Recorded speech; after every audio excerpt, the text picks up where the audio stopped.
Capítulo 12, versículos del 1 al 3.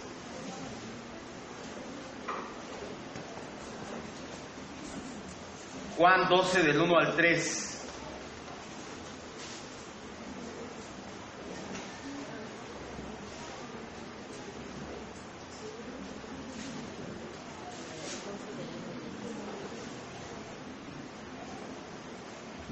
Seguimos estudiando capítulo a capítulo, versículo a versículo, el Evangelio de Juan, palabra a palabra. Cuando es necesario, desentrañamos y buscamos el significado, el cual en muchas ocasiones nos ha dado un giro al entendimiento de este maravilloso Evangelio.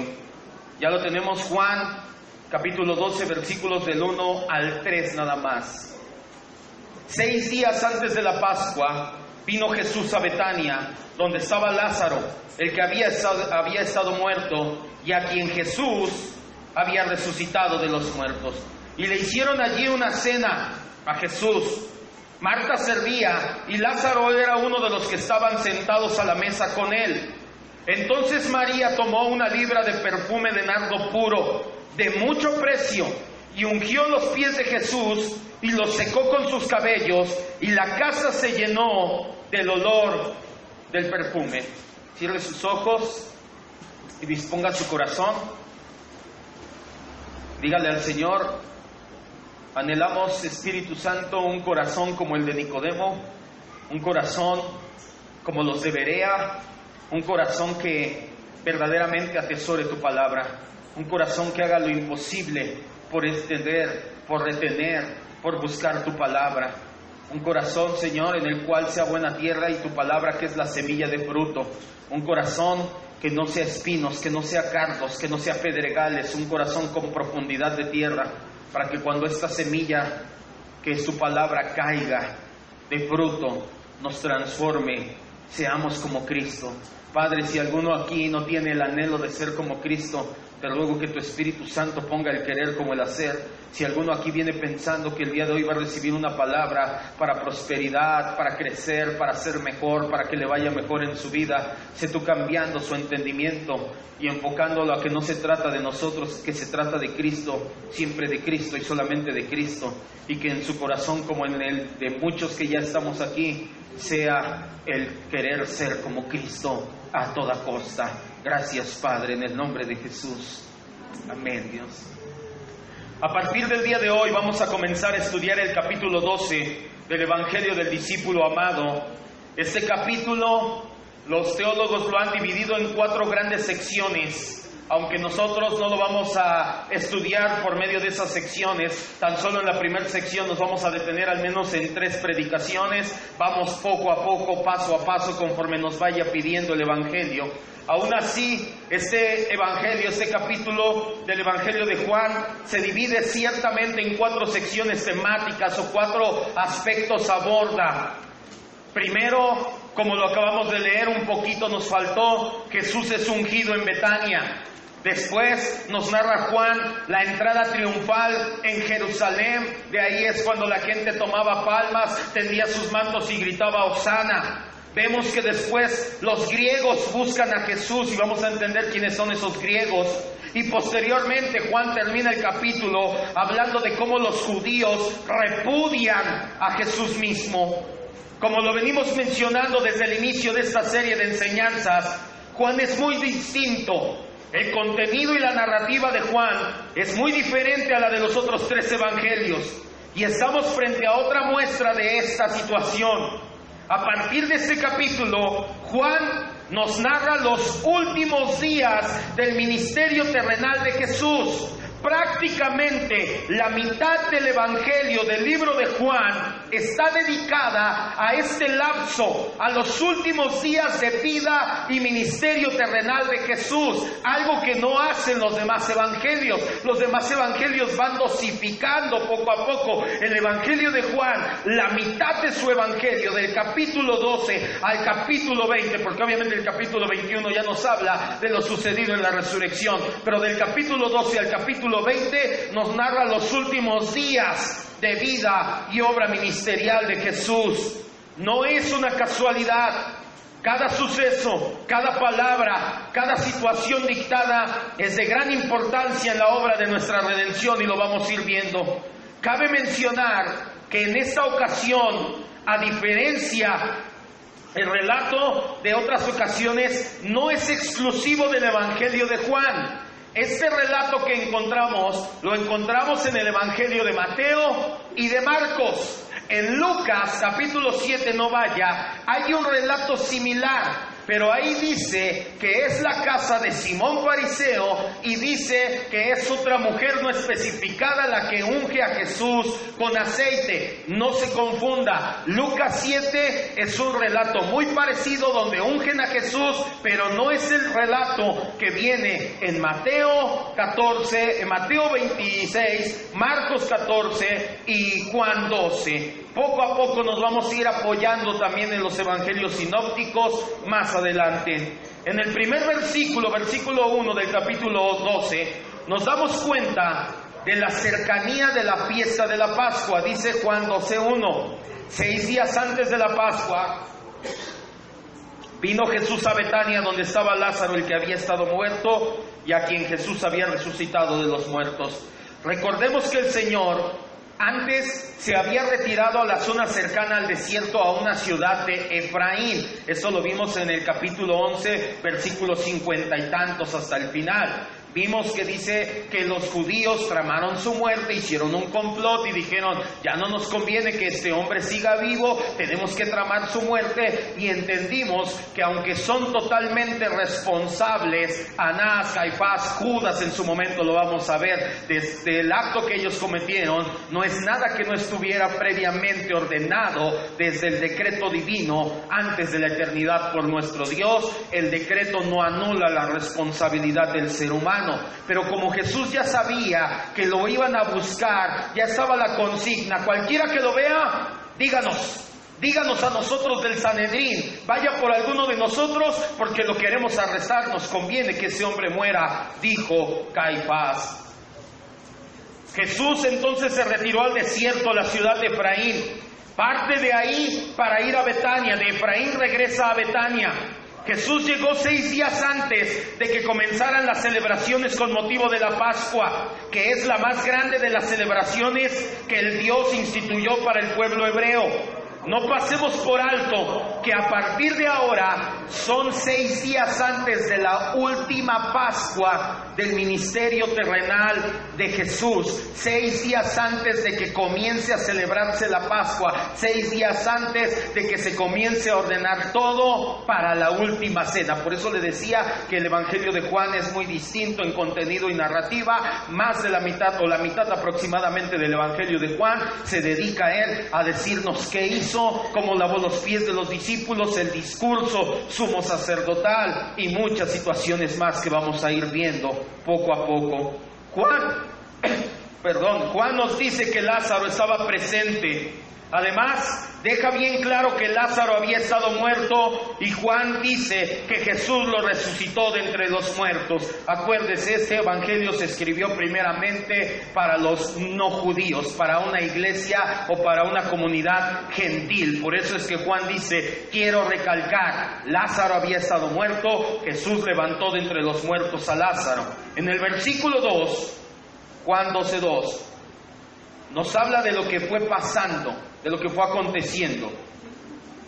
Versículo 2 dice: y le hicieron allí una cena. Marta servía y Lázaro era uno de los que estaban sentados con él a la mesa. En vez de delatar a Jesús para que lo arrestaran, acuérdese que había una consigna: díganos quién lo vea para ir y aprenderlo. En vez de delatar a Jesús para que fuera arrestado, como lo había planeado el Sanedrín en un complot para la muerte del mismo, de Jesús, los amigos de Jesús que estaban en Betania hicieron lo contrario. Ofrecieron una cena en honor de Jesús. Como no se consideraba apropiado en la época del Nuevo Testamento, no era apropiado que las mujeres se sentaran en público con los hombres, debemos de suponer que los invitados a esta cena solamente eran hombres. Hubo por lo menos 15 invitados a la cena. Jesús, 12 de sus apóstoles, Lázaro y un cierto Simón. Mateo 26:6, perdón. ¿Sí contamos bien? Jesús, más 12 son 13, más Lázaro 14, más Simón, ¿cuántos da? 15 invitados a la cena. Mateo 26:6.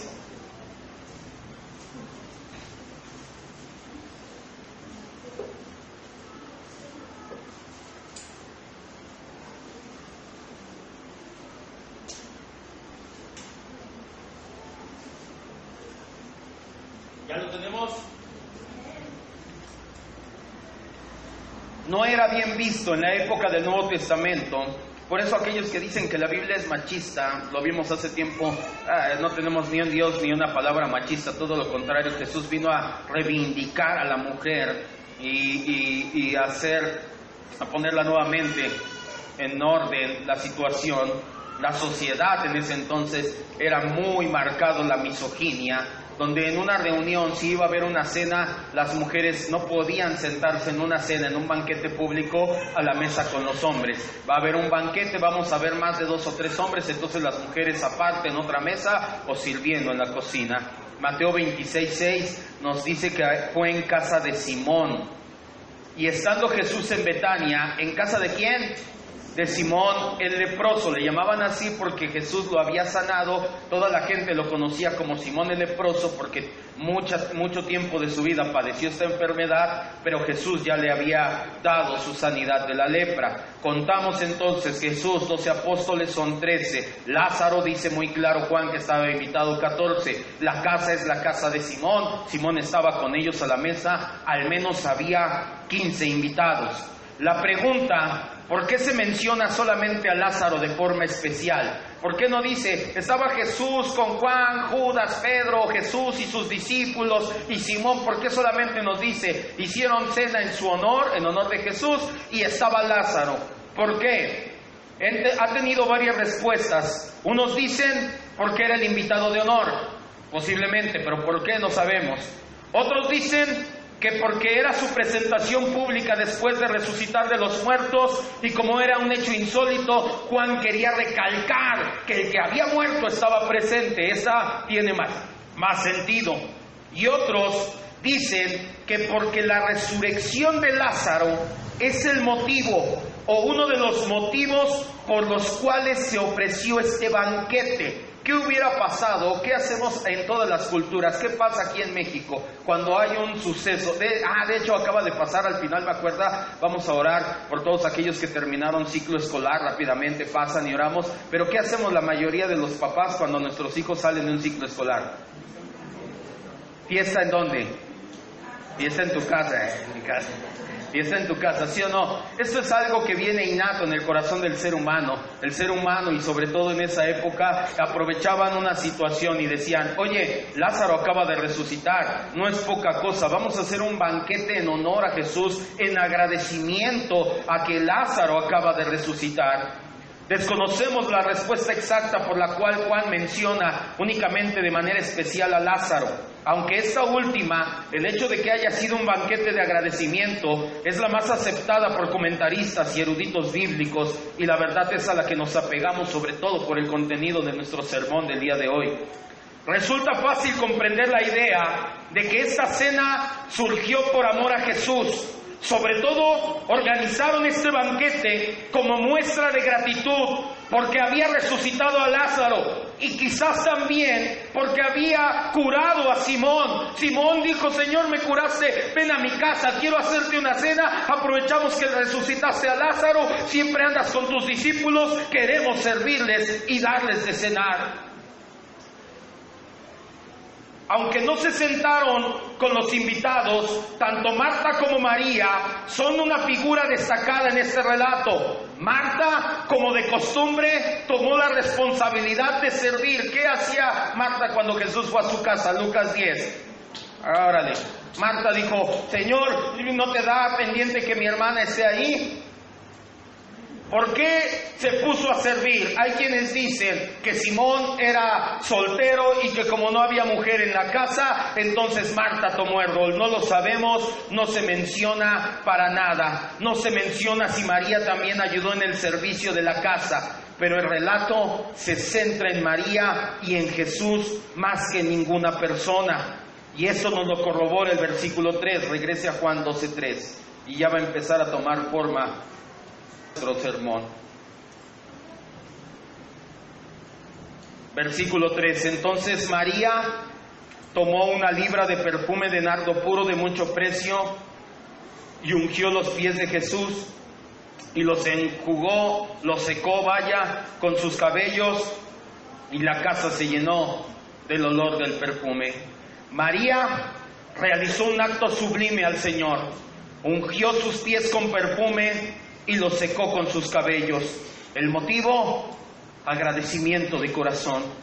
Sabemos por lo relatado por Juan en el capítulo 11 que María estaba profundamente agradecida con Jesús. Previamente María ya amaba a Jesús. María ya era discípula de Jesús. María lo escuchaba gustosa a sus pies. Cuando su hermano Lázaro enfermó y envió junto con su hermana un mensajero, recibió la reconfortante respuesta: la enfermedad de Lázaro no es para muerte, es para la gloria de Dios. Además, al llegar Jesús, María se tendió a los pies en acto de sumisión y adoración y confesó, al igual que su hermana Marta, que tenía confianza en que el plan de Jesús era perfecto, y vaya que así fue. Como lo vimos, bastó a Jesús pararse afuera del sepulcro, gritar: Lázaro, acá, afuera, en voz clara y fuerte, para que su hermano resucitara de los muertos, a pesar de llevar 4 días en el sepulcro. ¿Ustedes creen que María y Marta estaban agradecidas? Por supuesto que sí, y mucho. No era poco el agradecimiento. De hecho, fue algo que no pudieron ocultar ninguna de las dos. Cada una manifestó el agradecimiento según su personalidad. Marta era movida. Marta dijo: ¿qué puedo hacer si no me voy a sentar con él a la mesa? Servir. A mí se me da servir, soy movida. María, sentándose nuevamente a sus pies, ungiéndolo con perfume y secándolo con sus cabellos. María tomó una libra de perfume, dice la Escritura. Son algo así como 12 onzas, que vienen siendo 350 mililitros, poco más de un cuarto de litro de perfume. La esencia de este perfume, escuche bien, se sacaba del nardo puro. ¿Qué es el nardo? Es una hierba aromática que crece entre el pasto en las montañas del Himalaya, que están entre el Tíbet y la India, a cientos, a miles de kilómetros de Jerusalén o de Betania o de Palestina, hacia el este, dirigiéndote hacia el monte Everest. En el Himalaya, en las cordilleras del Himalaya, hay unos pastizales, varios, y ahí crece una hierba un poquito más grande que el pasto, llamada nardo. Este nardo lo exprimen muchas para que salgan unas cuantas gotas de perfume, en vista de que tenían que conseguirlo en una región tan lejana. Lo tenían que transportar a lomo de camello por kilómetros y kilómetros de desfiladeros y de caminos difíciles. Es por eso que costaba mucho el nardo.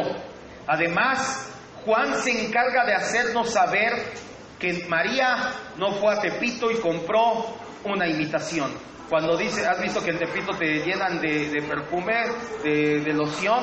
¿Son originales las que te venden ahí? Para nada.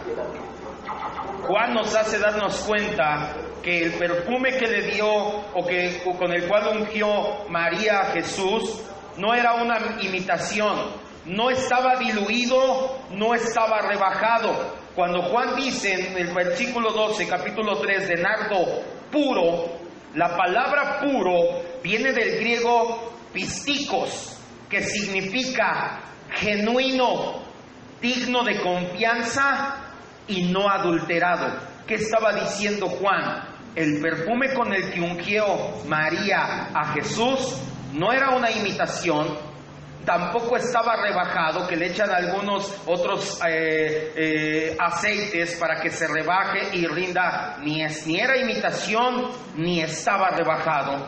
Era nardo genuino.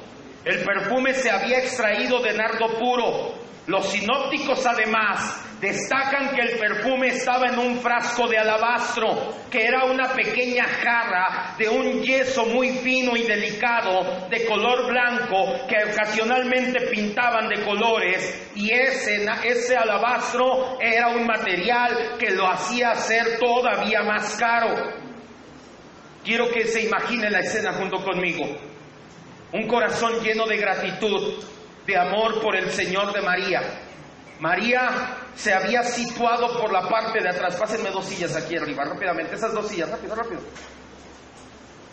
¿Se acuerda que hace tiempo vimos cuando Jesús, gracias, así nada más, cuando Jesús habla de las parábolas, cuando se hacía una cena, aquí estoy, véame a mí, cuando se hacía una cena en la época de Jesús, se acomodaba la mesa en U. Por eso es que algunos dicen, ¿por qué la Santa Cena todos están de este lado en el cuadro de Da Vinci? Para empezar, Da Vinci lo hizo conforme a su imaginación no bíblico, pero sí, por lo regular era así, acomodaban una mesa en lo largo, otra mesa salía en un brazo hacia allá, y en la otra orilla la mesa salía el brazo hacia allá, y todos se sentaban así alrededor de este lado, para que los sirvientes pudieran servirte por enfrente y no estorbaran. Eso es lo primero. Lo segundo, las mesas no eran como en nuestra época altas, eran unas mesas pequeñas que llegaban a la rodilla si acaso. Los hombres se recostaban en unos divanes. ¿Qué es un diván? Algo así más o menos, tenía la forma un silloncito así, esta parte de enfrente era más alta, esta parte era más baja, obviamente mucho más baja. Ya quítenme esta, aquí las dejo, nada más quería para que se dieran cuenta. Y entonces se recostaban en el diván de frente y quedaban así para poder cenar, y sus pies iban tendidos a la parte de atrás. Por eso es que dice la Biblia que estaban sentados y María se puso a los pies del Señor. No es de que estábamos como ahorita con la silla y de repente está Jesús con la silla y la mesa aquí y María por acá tirada en un lado. No. Estaban su diván de Jesús, el diván de Lázaro, el diván de Judas, de Pedro, etcétera. Y en el diván donde estaba Jesús, recargado para comer en la parte de atrás con sus pies estirados, es que llega María y empieza con este acto maravilloso de gratitud y de amor. Según Mateo y Marcos, dicen que derrama el perfume en su cabeza. Juan dice que lo derrama en sus pies. No hay ninguna contradicción. Mateo y Marcos indican claramente que el perfume corrió por el cuerpo de Jesús, por el cuello, su espalda y llegó hasta los pies. Entonces no hay ninguna contradicción. Pastor, ya encontré una contradicción en la Biblia. Aquí dice esto y aquí dice el otro. Para nada. Acuérdate, estos relatos, los evangelios, son de testigos presenciales, los 3 evangelios que te estoy diciendo, Mateo, Marcos y Juan. Juan posiblemente volteó a ver cuando María ya estaba haciendo la parte de los pies de Jesús. Por eso es que Juan dice, le echó el aceite en los pies. Marcos y Mateo, Marcos de hecho lo escribió o lo dictó Pedro, Pedro y Mateo vieron al principio cuando empezó en su cabeza. Ya, es todo, no hay ninguna contradicción. Si algún ateo te dice, es que la Biblia tiene contradicciones, aquí dice los pies y la cabeza, explícale la gravedad. Dile, cuando tú dejas caer un líquido, la gravedad hace que se baje, ¿sí o no? No hay gran ciencia. María hizo algo. María no tuvo en cuenta las normas orientales de pudor y decoro. En ese entonces las mujeres no se sentaban a la mesa con los hombres, no se recostaban a la mesa, era inapropiado. Como inapropiado era que una mujer se soltara el pelo en presencia de un hombre. María, dejando que su corazón hablara literalmente, no solamente soltó el pelo, sino que peor aún, desde el punto de vista oriental, tocó los pies del Señor con su cabello. Quiero que entienda esto, era algo grave. A los ojos de la sociedad judía de esa época era algo tremendo. Era algo sin pudor, sin decoro. Ahorita nosotros nos espantamos y con justa razón, porque de repente dice la abuelita de mi esposa, ¿qué tiene que ver esa vieja encuerada en los espectaculares con zapatos o con comida? O sea, en ese entonces las normas de decoro eran mucho más estrictas. Las mujeres no se podían soltar el cabello en presencia de hombres en público. Las mujeres no podían tocar a los hombres. ¿Se acuerda que le dije, por qué las mujeres no tocaban a los hombres? Porque el hombre no sabía si la mujer estaba en sus días, y en sus días es impura según la ley. Entonces no podía llegar y, ¿estás en tus días? Y no, entonces no me saludes. Para una norma general era, el hombre y la mujer no se tocan. Aquí nosotros llegamos y, hola, Dios te bendiga, y hasta de beso en el cachete y todo. Un judío ortodoxo ve a la mujer y le dice, shalom, ya, no te acerques, no me toques. No se podían tocar. ¿Y qué hizo María? Se soltó el cabello, se acercó a los pies, los llenó de perfume y todavía con sus manos y sus cabellos tocó los pies de Jesús. ¿Qué crees que pasó con todos a su alrededor? Mira nomás. Evidentemente, los pies de Jesús estaban cubiertos con una cantidad tan abundante de perfume que fue necesario secarlos. 1 libra de perfume es una gran cantidad, y María, después de romper el frasco, lo derrama todo sobre Jesús. María vació todo el contenido del alabastro en Jesús. Por ello la casa de Simón, dice, literalmente se llenó del aroma, de la fragancia del nardo puro. Se esparció por todas partes durante un tiempo y siguió esparciéndose. No sabemos qué acto es más grande, la devoción de María, de decir, Señor, yo sé que hay normas, yo sé que hay decoro, pero yo prefiero mostrarte mi corazón agradecido, o la generosidad mostrada en el hecho. Hay quienes han querido menoscabar el acto de generosidad de María. Dicen que lo más probable es que el perfume no se compró para Jesús, que el perfume se compró para sepultar a Lázaro, y que como no lo usaron todo, entonces lo que le sobró se lo echó a Jesús. Mentira. Lo que María tenía en la mano era un frasco nuevo de alabastro para poder derramar el contenido. Marcos 14:13, vaya, dice Marcos que rompió el frasco. ¿Qué significa esto? Que el frasco estaba nuevo. María no le dio sus obras a Jesús. Tú tampoco lo hagas, por favor, amado hermano. Pues voy a ir el miércoles, al cabo me sobra tiempo. No te sobra tiempo, te falta la presencia de Dios en tu vida. Por eso vienes el miércoles a orar. Voy a ir el domingo, al cabo me sobra tiempo. Al cabo no pasó México a la final, por eso estoy aquí. ¿Ya saben quién quedó campeón? No me digan, no quiero saber. Ahorita voy a llegar al partido.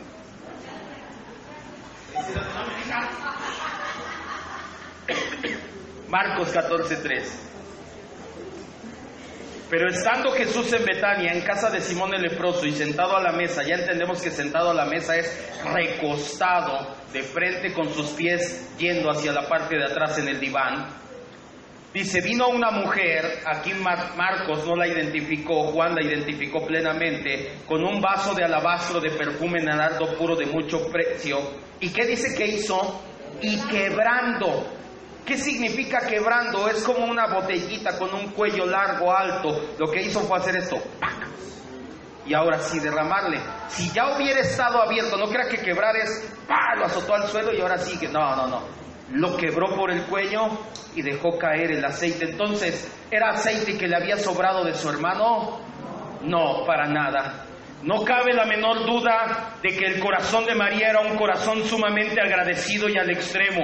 No le importó que el precio del perfume fuera ostentoso. No le importó tocar los pies del maestro. No le importó soltarse el cabello frente a los demás hombres presentes. Lo único que ella deseaba era mostrar su agradecimiento.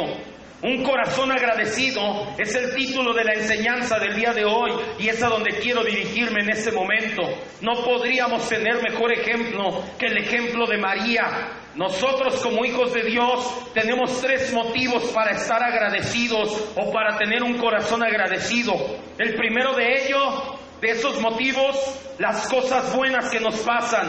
Esto es algo que raya en la obviedad.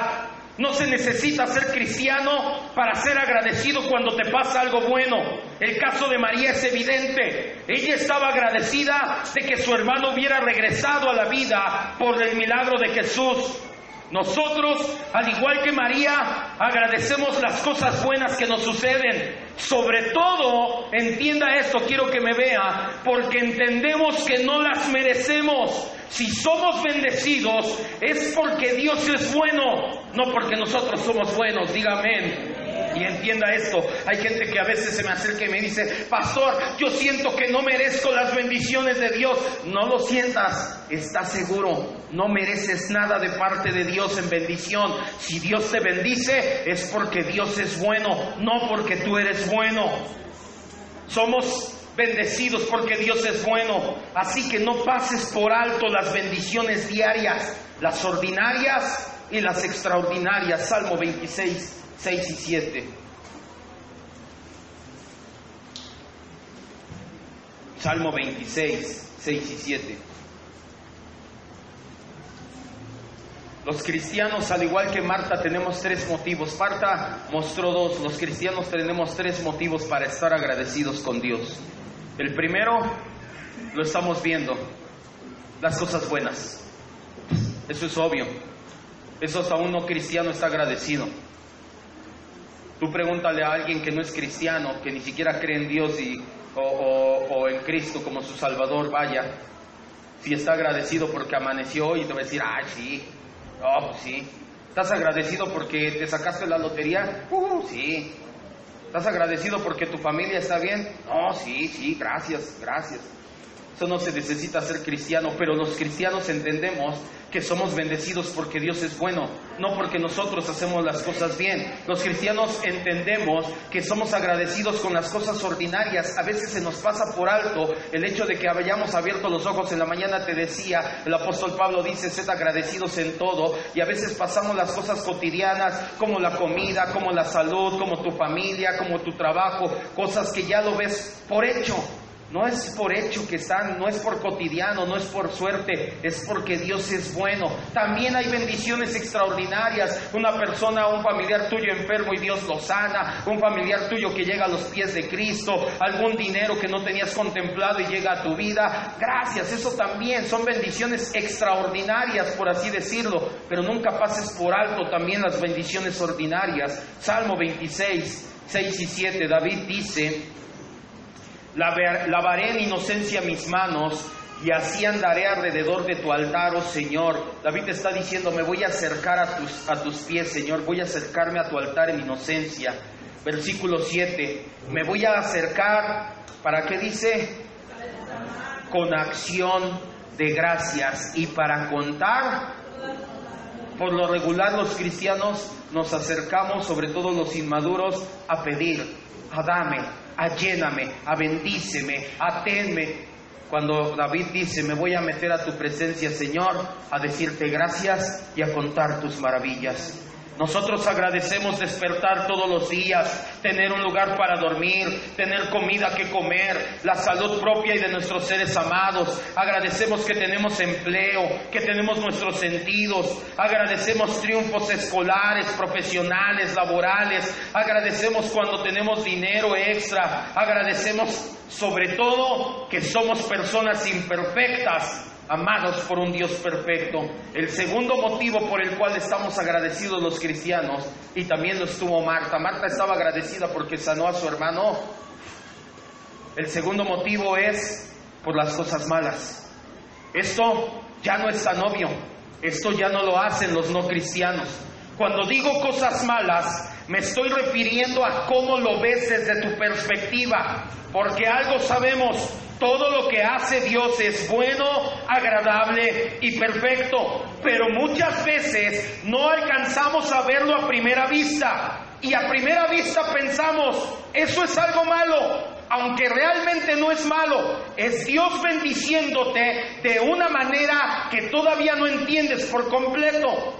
Tal vez el caso más citado en la Escritura es Job, cuya vida desde el punto de vista humano cayó en desgracia de un día para otro, sin prosperidad, sin negocios, sin familia, sin esposa, sin salud. Y él solamente atinó a decir: no vaya. Job 1:21, lo hemos dicho muchas veces: el Señor dio, el Señor quitó, sea bendito el nombre del Señor. Pero no solamente está el caso de Job. La misma María es un ejemplo de una mujer agradecida por la adversidad. Recuerda, poco tiempo antes había visto a su hermano muerto, había vivido días de duelo, además de la sofocante espera de que Jesús llegara. Acuérdate también, súmale a esto, de que María ya era discípula de Jesús. María no se convirtió en ese momento, María no creyó en Jesús en ese momento. María ya descansaba en sus promesas desde antes. Y el acto de resucitar a su hermano solamente fortaleció la fe de María. Así que sí, María tenía muchas cosas buenas que agradecer a Jesús, pero ahora que su hermano había resucitado, que su fe se había fortalecido, María también tenía muchas cosas malas que agradecer, o las cosas malas que había pasado, también las podía agradecer. En su momento no lo entendió, en su momento vio a su hermano muerto, en su momento sintió zozobra, miedo, temor, pero ahora que su fe estaba fortalecida, María decía: Señor, gracias, porque lo que pasé y la manera en que resucitaste a mi hermano me ha hecho aferrarme más a ti como el Señor de mi vida. María entendía esas situaciones. Es importante que no dejemos de lado de nunca esta verdad. El creer que cuando vengas a la iglesia o que porque eres cristiano ya por eso tu vida va a ser perfecta es un grave error. Estaremos en una decepción, vamos a caer en decepción cuando las situaciones de la vida diaria te hundan en la realidad de que no es así. Yo como pastor en primer lugar, y muchos de ustedes no me dejarán mentir, desde que eres cristiano y vienes a la iglesia, ¿todo te ha salido bien? Levante su mano quien sí. Yo no. ¿Pastor no? ¿Cómo?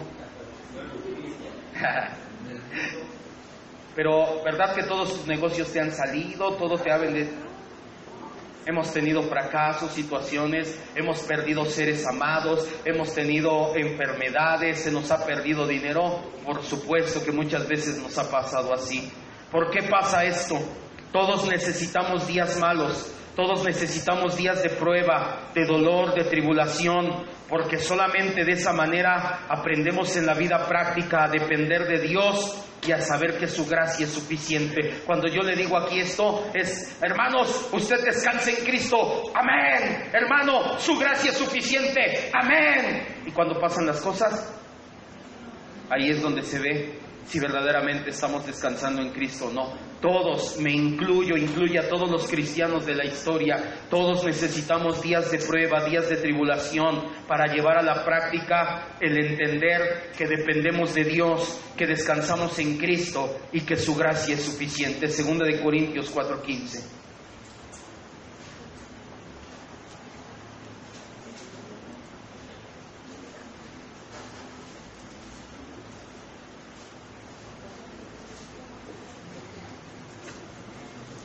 Así que si estás pasando, el libro de Isaías dice: y cuando pases por las aguas, no dice si pasas por las aguas, no te ahogarán.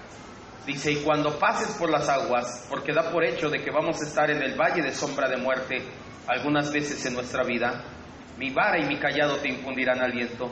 Nosotros los cristianos necesitamos este tiempo.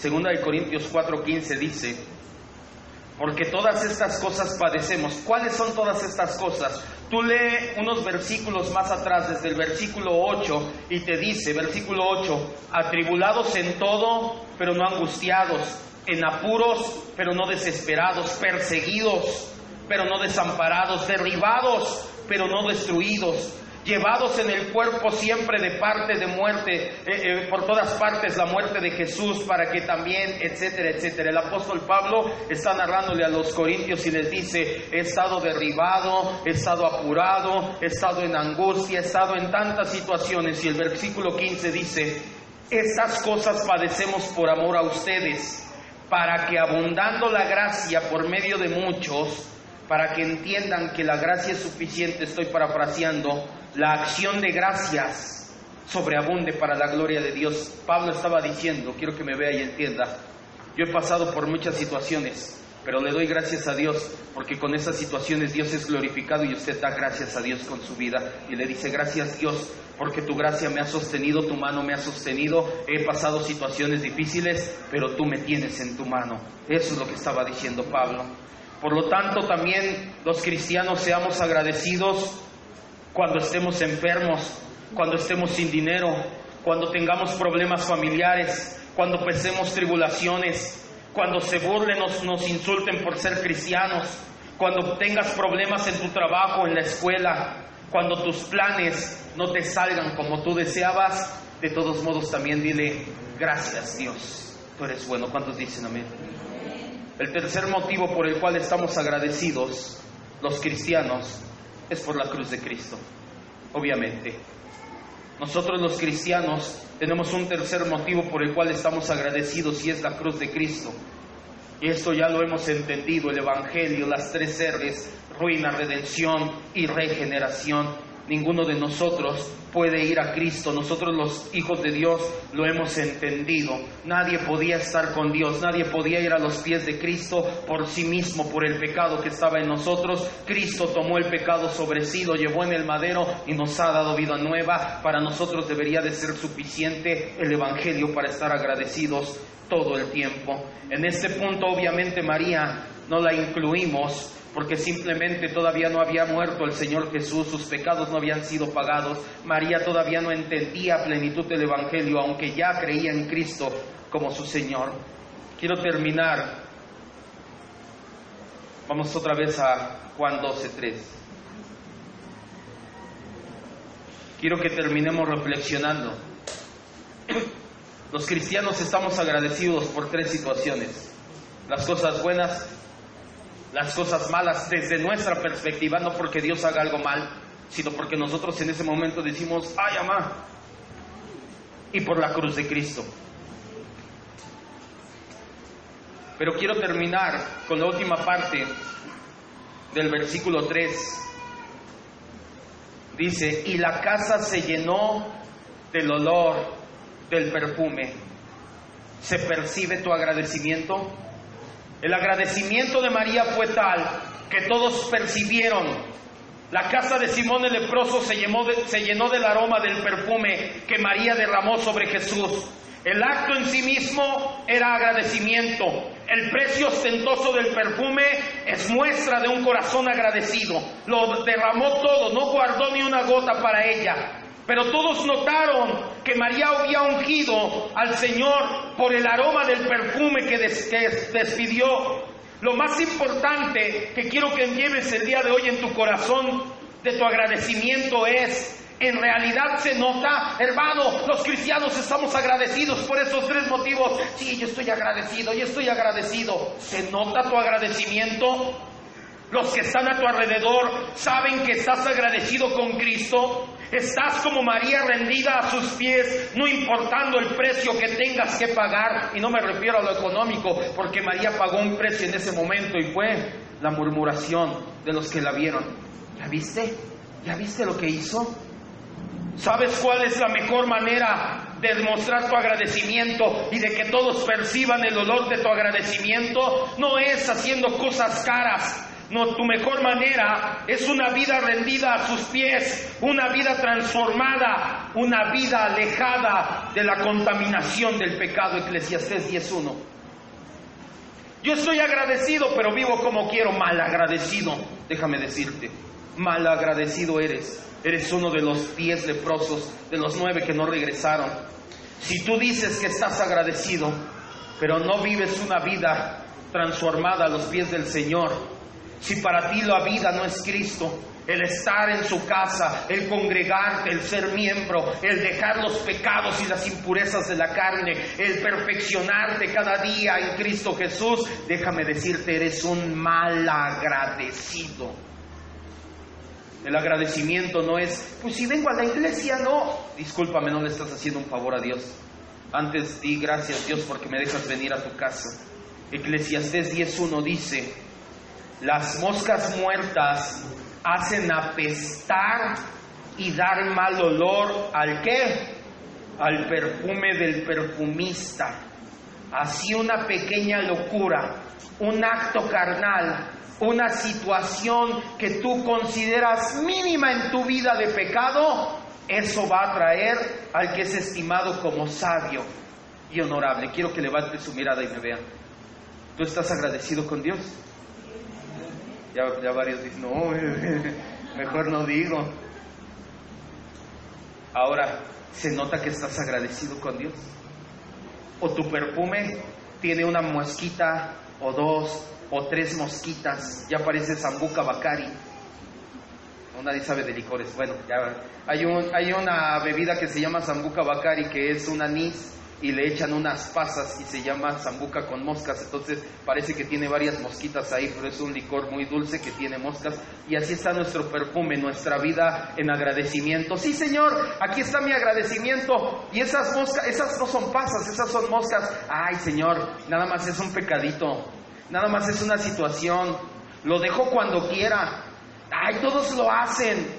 Eso, dice el libro de Eclesiastés, hace que tu olor que hieda, hace heder el perfume. Las moscas en tu perfume son los errores de carácter, los pequeños pero aún aborrecibles hábitos pecaminosos que echan a perder la fragancia, el aroma delicado que debería de ser tu vida a los pies de Cristo. Vamos a terminar ya 2 de Corintios 2, 14 al 16.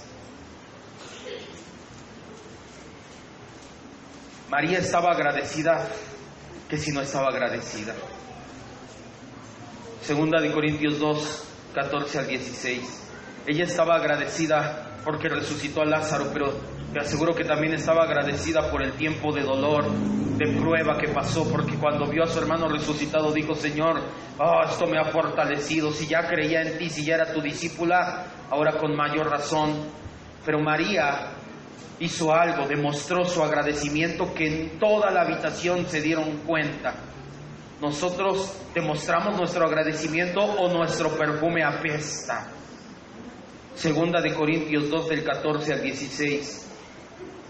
Mas doy gracias a Dios, el cual nos lleva siempre en triunfo en Jesús, y por medio de nosotros manifiesta en todo lugar ¿el qué? El olor de su conocimiento. En todos lados es como llegamos y como si olieran, como si fuéramos un perfume. Dice: porque para Dios somos grato olor de Cristo en los que se salvan y en los que se pierden. A estos, a los que se pierden, somos olor de muerte para muerte, y olor de vida para vida. Y para estas cosas, ¿quién es suficiente? Cierra tus ojos. El apóstol Pablo compara la vida de un cristiano con un olor, con un aroma que desprendes, con un perfume. Y dice: ese aroma es vida para los que son vida y es muerte para los que están en muerte. Por eso es que cuando una persona no ha nacido de nuevo y recibe el mensaje del Evangelio, muchas veces se enoja y te lo toma como mal. ¿Quién te crees tú para venirme a decir que soy pecador si nunca he hecho nada malo? Discúlpame, pero aquí todos somos pecadores, pero hemos creído que Cristo pagó por nuestros pecados y Dios nos da una vida nueva. Y ese es el punto, que hay mucha gente que cree que Cristo pagó por sus pecados, que cree que es pecadora, pero que su vida no se ha renovado. No puedes ser cristiano y mundano al mismo tiempo. No puedes pretender llevar un aroma fragante a Dios si ese perfume está lleno de moscas muertas, está lleno de pecados, de hábitos de la carne, de hábitos que te hacen desprender un mal olor. No puede ser así, amado hermano. Cierra tus ojos, por favor. Cierra tus ojos. El fin de toda palabra dicha, dice Eclesiastés, es este: teme a Dios y apártate del mal. Y eso es precisamente lo que queremos hacer y llevarnos el día de hoy. Quiero que entiendas, amado hermano, que al igual que María estamos agradecidos. El corazón de María desbordó de agradecimiento. No le importó el precio del perfume, no le importó derramarlo todo en Jesús, no le importó cómo la iban a tachar al acercarse, al soltarse el cabello, al tocar sus pies. y todo el mundo se dio cuenta del aroma del agradecimiento. La pregunta el día de hoy es: ¿a qué huele tu perfume?